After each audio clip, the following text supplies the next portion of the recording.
Hey, what's up, Mascot Mafia? I just wanted to say I appreciate your comment. It gave me an opportunity to explain something that I think that you should probably consider.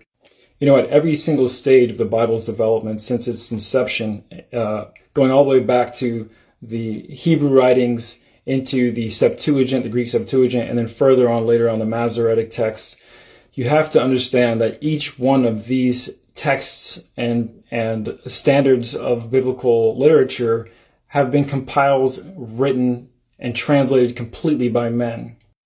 Not just translated by men, but the original manuscripts that were written, which we don't even have, were also written by men. Men have been so at odds with each other about what the Bible actually says and means that there have been thousands of translations in different languages from men who are actually making those translations, and even just the English version of the Bible has at least hundreds of versions of the English scriptures.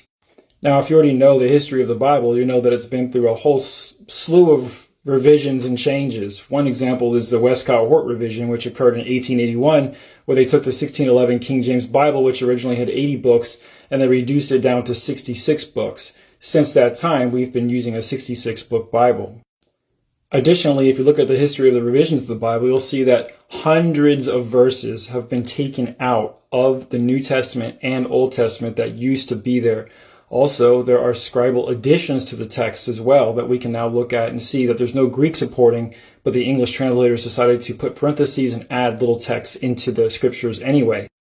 By reading the Bible and applying it, plus or by going to church and listening to pastors and preachers and evangelists and all these people talk about what the Bible means and says and how it applies to your life, you are in fact putting all of your trust in man. The only difference is you're not choosing to trust the modern man, you're choosing to trust Bronze Age men who had a completely different scope of reality and a different perspective on life completely.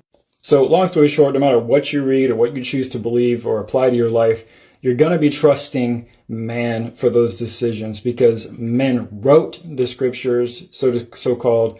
They translated the scriptures, so-called, and they edited, redacted, added, and removed stuff from the scriptures over and over again through the centuries. So you're stuck trusting men no matter what you do.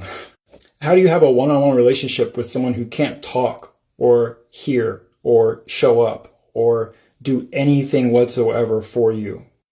A one-on-one relationship with God is a one-way relationship. It's just you talking to yourself and your subconscious and trying to apply ancient texts to your modern life that men wrote.